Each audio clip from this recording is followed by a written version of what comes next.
మన పోరాటము కనిపించే మనుషులతోని మన యుద్ధము కాదు. కనిపించలేని ఆత్మ, దురాత్మ, చీకటి శక్తి, అంధకార శక్తి, వాటవరికి దానికి మనము పోరాటాలి. అపోస్తలుడు పౌలుడు మరి ఎఫెసీయుల సంఘానికి రాస్తున్నాం. అయ్యా చెప్పండి. ఏలయనగా మనము పోరాడుతున్నది శరీరంతో కాదు, కానీ ప్రధానులతోనూ అధికారులతోనూ ప్రస్తుత అంధకారము సంబంధములకు లోకనాథులతోనూ ఆకాశ మండలమందున్న దురాత్మ సమూహములతోనూ పోరాడుతున్నాము. సోదర ప్రియమైన దేవుని ప్రజలు, మన జీవితంలో సమస్య వస్తుంటాయి. సమస్యలు వచ్చినప్పుడు మరి వాక్యములు ఏం చెప్తుంది?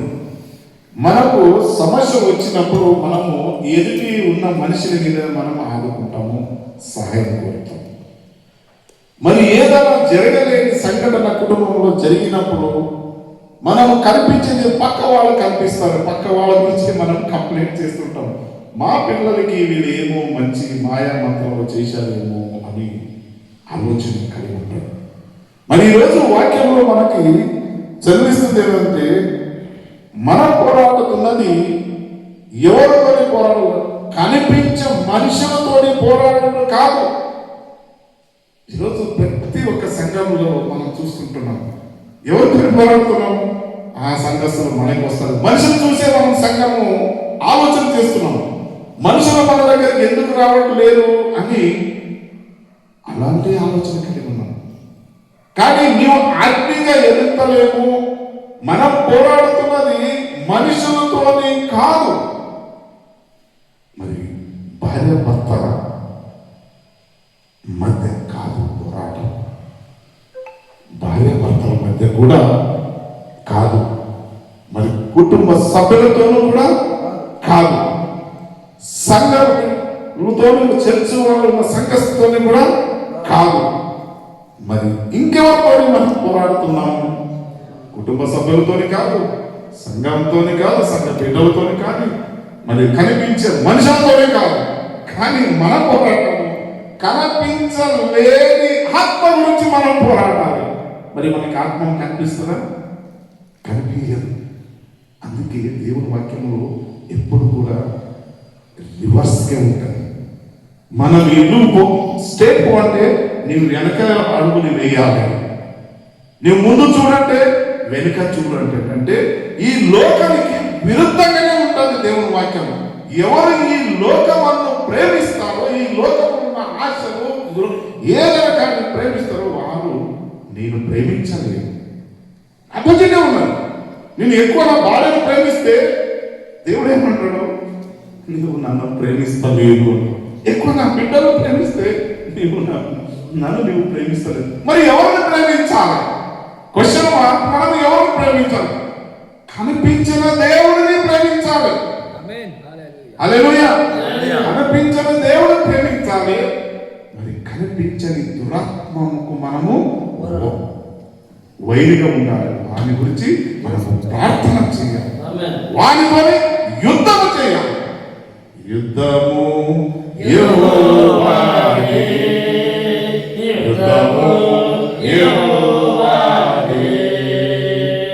రాజులు మనకెవరు లేరు, శూరులు మనకెవరు లేరు, రాజులు మనకెవరు లేరు, శూరులు మనకెవరు లేరు, సైన్యములకు అధిపతియైన యెహోవా మనంతా, సైన్యములకు అధిపతియైన యెహోవా మనంతా. యెహోవా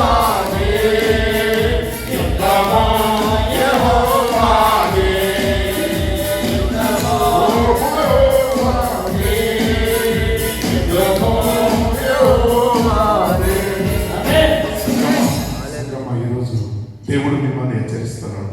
మీరు ఎవరితో యుద్ధం చేస్తున్నారు? కనిపించే మనుషులతో యుద్ధం చేస్తున్నారా? కనిపించ మరి సమాజంతో మీరు యుద్ధం చేస్తున్నారా? కానీ ఈరోజు దేవుడు నీతో నాతో మాట్లాడుతున్నాడు. 4వ అంశం గురించి ఈ వాక్యంలో మిమ్మల్ని హెచ్చరిస్తున్నాడు. మొదటిగా మనము చూస్తున్నాము మరి మొదటిగా ప్రధానులతోని మరి ప్రధానులు ఎవరు ఉంటున్నారు? ఎవరు వాళ్ళు ప్రధానులు అంటే ప్రిన్సిపాలిటీస్ అంటే వివాహం చెయ్యవారు, ఆలోచన కలిగిన వారు. మరి రాజకీయవేత్తలను మనం చూస్తున్నాము. ఒక అడ్మినిస్ట్రేషన్ గా ఒక కలెక్టర్ ఉంటాడు. అతను ఏం చేస్తాడంటే వివాహం రచిస్తాడు. ఈ ప్రాంతంలో మనం ఏం చేస్తే ఈ ప్రజలు బాగుపడతారని ఆలోచన కలిగిన వారు కలెక్టర్ అంటాం. అంటే వ్యూహం రచించేవారు, ఆలోచన కలిగిన వారు. దేవుడు కూడా మీ గురించి ప్రధానంగా ఉన్నాడు. మీ జీవితంలో, మన జీవితంలో ప్రధానంగా ఉండి ఆయన ఆలోచన కలిగి ఉన్నాడు. వ్యూహం రచిస్తున్నాడు, ఆలోచన కలిగి ఉన్నాడు. మరి ఆ ఆలోచన చేయవారు కుటుంబాలు, సంఘాలు, ప్రతి విషయంలో దేవుడు ఆలోచన చేస్తున్నాడు. కానీ మనము ఆ ఆలోచన మనం కలిగి ఉన్నామా లేదా పరీక్షించుకోవాలి. ప్రధానులు అన్నవారు ఒక సంఘంలో ఉన్న ప్రధానులను కానీ వారి ఆలోచనలు ఏమై ఉంటాయి? సంఘము బాగుపడాలి, సంఘము జనం నింపబడాలి, అనేక మంది జనులు వచ్చి రక్షించబడాలని ప్రధానులు ఆలోచన చేస్తారు. కానీ కొంతమంది ప్రధానులు ఏముంటారంటే ఈ సంఘాలను ఎప్పుడు విభిన్న చేయాలి, ఈ సంఘంలో ఉన్న జనులను ఎప్పుడు చెడగొట్టాలి, ఈ విధంగా అది కనిపించని ఆలోచన కలిగి ఉంటారు. 2 రకాల మనుషులలో ఆలోచన కలిగి ఉంటాయి.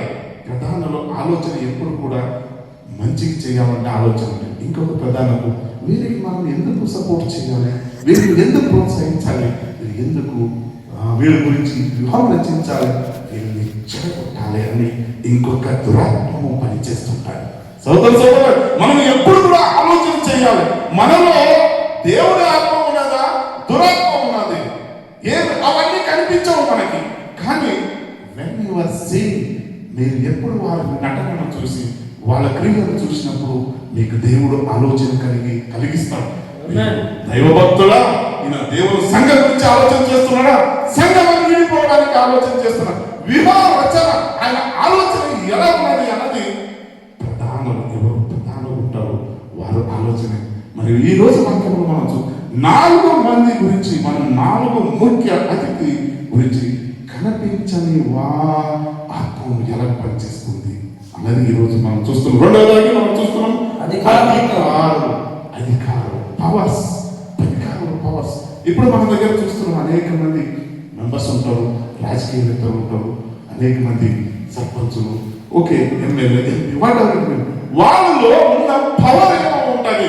వాళ్ళు వస్తారు అనేక మాయ మాటలతోని, మీరు నాకు ఓటు వేస్తే మిమ్మల్ని మంచిగా చూసుకుంటారు, మీకు ఉద్యోగం చేస్తారు, అనేక విధంగా మాయా మాటలతోని మిమ్మల్ని వాళ్ళు ఏం చేస్తారు? మోసం చేస్తారు. అందుకోసమే మీరు చాలా జాగ్రత్తగా ఉండండి. వారు వ్యక్తిని చూసి మీరు నమ్మద్దు. మీరు కనిపించే వ్యక్తులలో ఉన్న ఆత్మ ఉంటుంది, ఒక దురాత్మ ఉంటుంది, ఒక చీకటి శక్తి ఉంటుంది. వాళ్ళు దాని గురించి మీరు ప్రార్థన చేయండి. దాని గురించి మీరు ముఖాలతో మీరు ప్రార్థన చేయండి. ఆ దురాత్మను వారి నుంచి పోవాలంటే మీ ప్రార్థన బలము ఒకటే. ఈరోజు దేవుడు మీతో మాట్లాడు అంటే పవర్. అధికారులకు ఏముంటుంది? ఒక కానూను రెజల్యూషన్ పాస్ చేయాలంటే వాళ్ళకి పవర్స్ ఉంటాయి. సోదరి మరి మొదటిగా అధికారులు ప్రిన్సిపాలిటీస్ అంటే వాళ్ళు వ్యూహం రచిస్తారు. రెండవ అధికారి ఎవరు ఉంటారు? పవర్ ఉంటుంది వాళ్ళకి. ఏది చేస్తే కూడా ఒక వ్యూహం చేసిన ఎవరు చేస్తారు?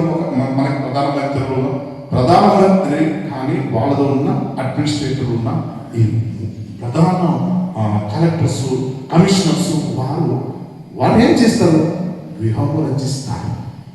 ఈరోజు సంఘంలో కూడా మరి దేవుడు ఉన్న జాగాలో సైతాను కూడా ఉంటాడు. మనం అనుకుంటున్నాం దేవుడిని చూడలేదు, సైతాను కూడా చూడలేదు, ఆత్మను చూడలేదు, ఈ ఆత్మను చూడలేదు. చూసి నమ్మబడిన చూడని వాడు ధన్యుడు. నమ్మవాడు ధన్యుడు.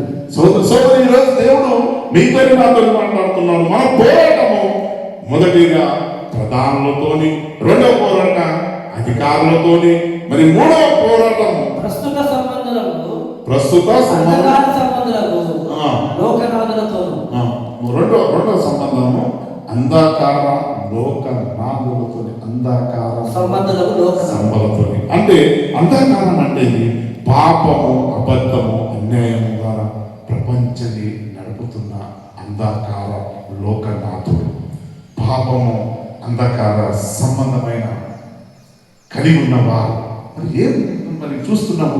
అనేక మంది మరి అనేక అంధకార శక్తుల ద్వారా వారు చెప్తుంటారు. ఏమని ఇప్పటి మేము ఎగ్జాంపుల్గా చూసినాము. ఈ సంవత్సరంలో మీకు మంచిగా ఫలము పొందుతారు, ఈ ఫలము మంచిగా వర్షము వస్తుంది, మీరేం భయపడదు ప్రజలారా. కానీ ఒక కండిషను, మీరు నాకు ₹1,00,00,000 ఒక గుడి కట్టాలి. మీరేం చేయాలి? అబద్ధం. ₹1,00,00,000 మీరు గుడి కడితే మీకేం చేస్తే ఈ సంవత్సరం అంతా మీకు వర్షాలు, మీ కుటుంబము సుఖంతో సంతోషంగా ఉంటారని ఇటువంటి శక్తులు, దురాత్మలు ఒక మనిషిని ద్వారా ప్రేరేపణ కలిగి. కానీ జనాలు ఏం చేస్తారు? ఆ దురాత్మ ప్రేరణ ద్వారా వారికి ఉన్నది ఆస్తి అంతస్తు అన్ని వాళ్ళు బీదలైపోతారు. వాళ్ళంతా ఏమో రోడ్డు మీద వచ్చేస్తారు. అందుకోసమే దురాత్మ శక్తులు ఉన్నాయి, దురాత్మ ప్రేరేపణ కలిగిన వారు, పాపాత్మలు ఉన్నారు, మిమ్మల్ని మోసం చేస్తున్నారు. అందుకోసమే మీరు ఏమని ప్రార్థన చేయాలంటే, ఈ దురాత్మ చీకటి శక్తులను దేవుడు వారిని బంధించాలి, యేసు నామములో బంధించబడాలి అని మనం ప్రార్థన చేసినప్పుడు మాత్రమే ఆ దురాత్మలు బంధించబడతాయి. కానీ మరి ఆయన నామం లేని దురాత్మలు బంధించబడలేవు. సోదరి ఈరోజు మూడవ దగ్గర ఏం? మొదటి దగ్గర ప్రధానులతోని, రెండవదాగి అధికారులతోని, మూడవదాగి మనం శక్తి, లోకనాథ అంధకార శక్తి వస్తుంటాయి. కొన్ని వాళ్ళ దగ్గర దయ్యం ఉంటాయి, పిశాచి ఉంటాయి. మనం చూస్తుంటాం. ఏమని దేవతమ్మా, మీ దేవత, మీకు అన్ని బాగానే చేస్తారని ఎగిరెగిరి పడుతుంటాం. ఆమె దేవత మొక్కండి అంటారు. ఇవన్నీ అంధకార శక్తులు. సోదరు మీరు ఎప్పుడు తెలుసుకోవాలి? అవన్నీ అంధకార శక్తులు. మీరు ఎప్పుడైనా మీరు దైవ ప్రకటన, మీరు శక్తివంతులైతే వాళ్ళ దగ్గరకు వచ్చారు, మీరు వాళ్ళ దగ్గరికి వెళ్తే వాళ్ళ దగ్గర ఉంటే నీవు రావద్దు, మా దగ్గర మీరు రావద్దు అని అవి కేకలు ఇస్తాయి. Because of you are in the lord. నీవు యేసు కుమారుడు అయి ఉన్నావు కాబట్టి అవి చూడగానే పారిపోతాయి. ఆమేన్. అవి చూడగానే మీరు పారిపోతాయి. అందుకోసమే మీరు జాగ్రత్త పడండి. మీరు చూసిన వాళ్ళందరూ మనిషిని నమ్మకండి. చూసిన వాళ్ళందరూ ఇప్పుడు నా మనసులో ఏముందంటే మీకు ఎవరికైనా తెలుస్తుందా? తెలియదు. కళ్యాణ్ బ్రదర్ మనిషి ఏముంది నాకు తెలియదు, మరి బ్రదర్ వాళ్ళ మనిషి ఏముంది నాకు తెలియదు. కానీ రెండో ఆత్మలు ఎప్పుడు కూడా ఫైట్ చేస్తుంటాయి.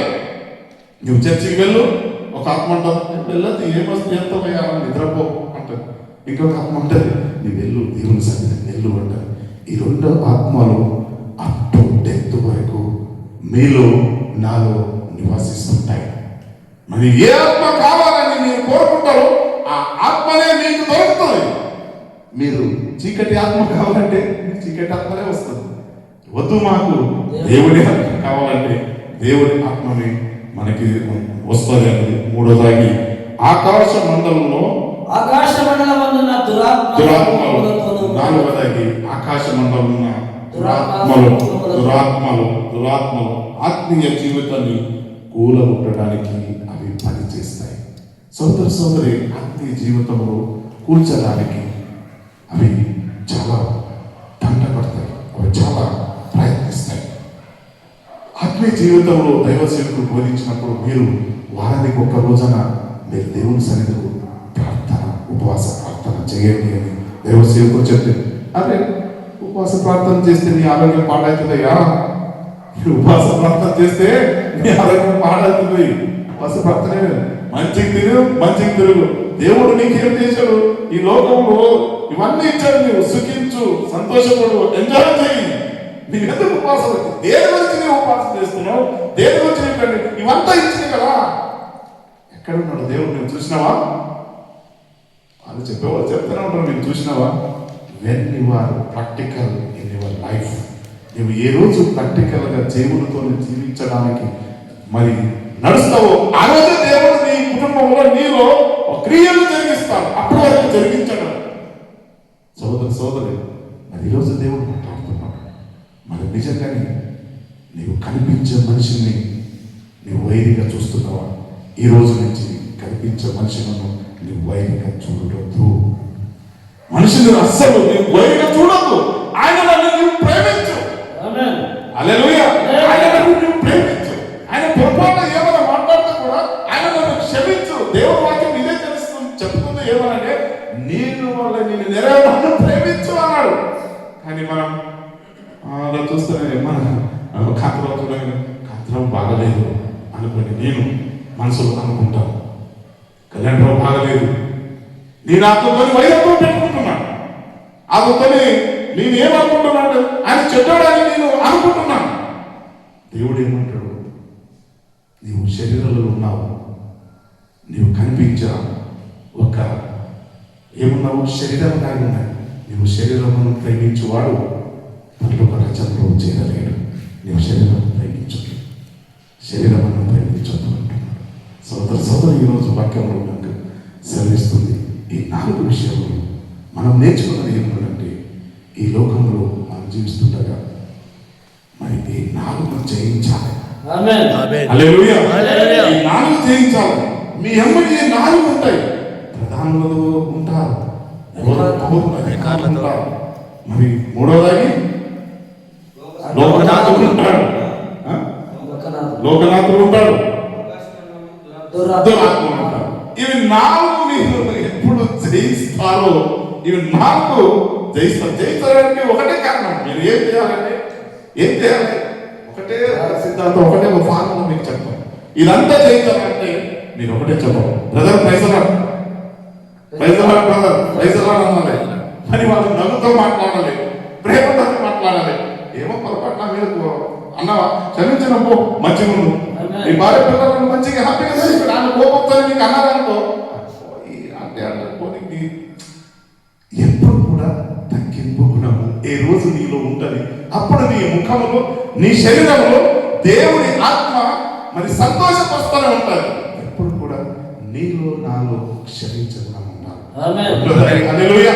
ప్రేమ గుణం ఉండాలి. ప్రతి ఒక్కరిని ప్రేమించాలి.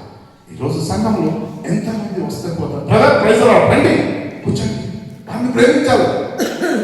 ఎందుకు ప్రేమించాలంటే నీవు దేవుని ప్రేమిస్తావు కాబట్టి వాళ్ళు చూసి నువ్వు ప్రేమించవద్దు, ఆయన చూసి ప్రేమించాలి. ఆయన మనిషినే, ఆయన వస్తాడు పోతాడు, అతని గురించి నువ్వు ఆలోచన చేయవద్దు. వస్తున్నాడా brother praise the lord, that's all. అది ఆయన ఎంతగా ప్రేమ ఆయనను ఎందుకంటే హెచ్చించబడుతుంది. ఇంత మంచి త్యాగమూర్తులు సంఘంలో ఉన్నారా, ఇంత క్షమించే గుణం ఉన్న వాళ్ళు ఉన్నారా అని ఒక్కరు కూడా వ్యంగ్యంగా మాట్లాడతలేరు, ఒకరితో ఒకరు ఏది కొట్లాడలేదు, ఒకరితో ఒకరు ఏమో అబద్ధం చెప్తలేదు, ఎవరి మీద ఎవరు నిందలు వేయట్లేదు. అబ్బా ఏమి సంఘం అబ్బా, ప్రేమమైన సంఘం, క్రీస్తు సంఘం, క్రీస్తు రక్తంతో కడగబడిన సంఘం. అది కావాలి మనకి సోదరి. ఈరోజు మరి అనేక సంఘము మరి అధిదాయితున్న కారణం ఒకటి, ప్రేమ లేని జీవితం, ఒకరినొకరిని క్షమించలేని జీవితం. అందుకోసమే దేవుడు ఎన్నో అతనికి నిందలేశాడు, ఊపించాడు, కొట్టాడు, తిట్టాడు, అన్ని చేశాడు. వారు ఎరుగరు, వారిని క్షమించు. ఎందుకంటే అతనికి 4 ఫార్ములా తెలుసు కాబట్టి వాళ్ళందరినీ క్షమించాడు. ప్రజలను క్షమించాడు, న్యాయాధిపతులను క్షమించాడు, అన్ని విషయాలు క్షమించాడు. సోదరి నీవు నేను మరి ఎవరితో పోరాడుతున్నాం? మనుషులతో పోరాడతలేము. మనం పోరాటం చీకటి శక్తులు, అంధకార శక్తులు, దురాత్మ శక్తుల మీద మనం పోరాడాలని దేవుని సమయం అయిపోతుంది. కానీ దేవుని స్తోత్రం. ఈ యుద్ధము ఎందుకు తీవ్రమైనది? మరి ఎందుకు ఇదంతా యుద్ధం చేస్తున్నాం? ఎందుకు మనుషుల మీద మరి అనేకసారి కోపము, తాపము, ఒకరికొకరిని చిదిరిస్తుంటాము. ఈ యుద్ధము ఎందుకంత మరి తీవ్రమైనది? ఎందుకంటే ఈ యుద్ధము ఏం చేస్తుంది? ఈ యుద్ధము తీవ్రమైనప్పుడు సంబంధాలు చెడు అంటే ఎప్పుడు యుద్ధము తీవ్రమవుతుంది అప్పుడు ఏం చేస్తాం? మనం ప్రార్థన చేసేది తగ్గిస్తాం, మంచితనము వాళ్ళతో స్నేహం కలిగించేది సంఘంతో ఉండడం తగ్గిస్తాం, సంఘంలో గలిబిలి లేస్తాం, ఒకరి మీద ఒకరిని నింద వేస్తాం. ఎందుకు అంటే సైతాను మరి ఇంటర్నల్గా పనిచేస్తున్నాడు. సోదర సోదరి, ఈరోజు దేవుడు మీతో నాతో మాట్లాడుతున్నాం. యోహాను 10:10 సైతాను దేని గురించి చూస్తాడు? మరి మన సంఘంలో మన కుటుంబంలో సైతాను దేని గురించి చూస్తాడు? ఏదో సైతాను వచ్చాడు మంచి పని గురించి వస్తానని భావిస్తున్నారా? వాక్యంలో చూడండి, దొంగతనము నాశనం చేయడానికి వచ్చును కానీ దేనికి రాడు. చాలా అంటే దొంగ వచ్చున్నది దొంగలించుటకును హత్య చేయటకును వస్తాడు, నాశనం చేయడానికి. ఇప్పుడు మన దగ్గర దొంగ వచ్చాడనుకో, వాడు ఏం డిసైడ్ అయి వచ్చి ఉంటాడు? దొరికితే దొరకలేకపోతే దొంగ,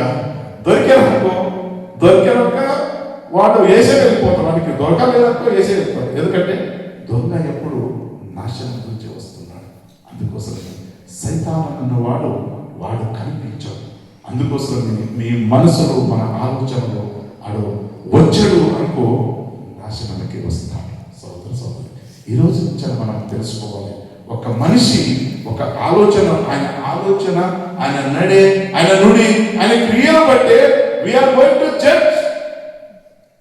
శరీరం బట్టే మనం జడ్జ్ చేయలేము. ఆయన నడక, ఎవరితో సహవాసం చేస్తున్నాడు, ఎవరితో ఉంటున్నాడు, ఏ ప్లేస్లో నిలబడతాడు, ఏ ప్లేస్లో కూర్చుంటున్నాడు అని దాన్ని బట్టి మనం జడ్జిమెంట్ చేయవచ్చు. ఇది మంచోడా చెడ్డోడా అని. ఈరోజు వాక్యంలో సమయం చాలా కాస్ట్ అయిపోయింది కాబట్టి నేను క్లోజింగ్ చేయడానికి ఇష్టపడుతున్నాను. అయితే మనం ఎలా పోరాడాలి? అన్ని పోరాటం బాగానే ఉంది, కానీ ఎలా పోరాడాలి? దేవుడు మనకు ఆత్మీయ ఆయుధాలు ఇచ్చాడు. ఏమి ఇచ్చాడు మనకి? దేవుడు ఆత్మీయ ఆయుధము మనకి ఎఫెసీయులు 6:14 మనం చూస్తున్నాం. మరి చదవడానికి టైం లేదు. 13:18 దేవుని సంపూర్ణ కవచము మనకి ఇచ్చాడు. మొదటిగా మనకి ప్రొటెక్షన్ గా ఆయన కవచం ఇచ్చాడు. ఒక యుద్ధం చేసినప్పుడు మరి మనకి కవచము. దావీదు అడిగాడు, నీవు యుద్ధం చేయడానికి వెళ్తావు, ఇది వేసుకుంటే ఆయనకు చిన్న పిల్లలు ఉన్నాడు కాబట్టి ఆయన మోయలేదు కదా. అందుకోసమే మనకేం చేశాడంటే కవచం ఇచ్చాడు. రెండోదాన్ని సత్యమైన పట్టి అంటే డాల్ ఇచ్చాడు. మరి మూడోదాన్ని మనం చూస్తున్నాము, మరి నీతి అయిన కవచం, నీతిగా బతకాలి. నాలుగోదాన్ని శాంతి సువార్త. అది యేసుప్రభు ఎప్పుడు కూడా ఏం చెప్తాడు? ఒక ఇంటికి నీవు వెళ్ళినప్పుడు దైవ సేవకులు ఏం చేస్తాడు? నీవు ఆ ఇంటికి వాళ్ళ నీవు ఇచ్చి నిన్ను ఉంటే నువ్వేం చేయాలి? ఆ ఇంటిని నువ్వు ఆశ్రయించు. వారి ఇంట్లో నీకు చేర్చుకోలేదు, వద్దు అన్నారనుకో, వారి నుంచి నీ చెప్పులో ఉన్న ఆ ధూళి వారికి శాపంగా మారుతుంది. అందుకోసం మరి ఈ వాక్యం మనకేం చెప్తుందంటే శాంతి సువార్త. ఆ ఇంటికి వెళ్ళినప్పుడు నువ్వు శాంతి సువార్త అని చెప్పు. వాళ్ళు వినలేకపోతే అదే ఏం చెయ్యి? అందుకే వాక్యం వచ్చే శాంతి సువార్త చెప్పు. విశ్వాస కవచము, విశ్వాసం అనే కవచం. దేవుడు ఉన్నాడు అని బలమైన విశ్వాసము మనకి ఉండాలి అనేది చదివిస్తుంది. మరి అదే రీతిగా రక్షణ శిరస్త్రాణము, ఆత్మీయ ఖడ్గము, దేవుని వాక్యము, నిరంతరము మోకాలు ప్రార్థన జీవితము మార్చివేస్తుంది. మన జీవితం మార్చాలంటే నీ మోకాలు ప్రార్థన నీ జీవితము, నీ సంఘము, నీ కుటుంబమును మార్చివేస్తుంది. సోదర సోదరి, ఈరోజు మరి నిజంగానే దేవుడు నిజంగా మనం పోరాడుతున్నాము. మరి పోరాడడానికి ఇవన్నీ మరి పని చేస్తుంది. ప్రాక్టికల్గా మనం ఏం అప్లై చేసుకోవాలి? దేవుడితో ఉండడానికి ఇవన్నీ బాగానే ఉంటాయి గారు. మరి ఎలాగ జీవించాలి? ప్రాక్టికల్గా దేవుడితో జీవితాలను ఏం చేయాలి? మరి ఎవడైనా మనుషులు ఆత్మను ఎదుర్కోవాలి. 4 విషయాలు మనం కోపం తెచ్చుకోవద్దు, కోపం మానుకోవాలి. ఎవరు కోపం తెచ్చుకుంటారో వారికి బీపీ, షుగర్, అందరూ మనమే పాడైపోతున్నాం. అంటే కోపము మానుకోవాలి. రెండోదాగి ఒకరినొకరిని దూషించవద్దు. మూడోదాగి మనము ఇతరులకి సహాయం చేయాలి. మూడోదాగి అందరూ మా కుటుంబాలను ప్రేమించాం.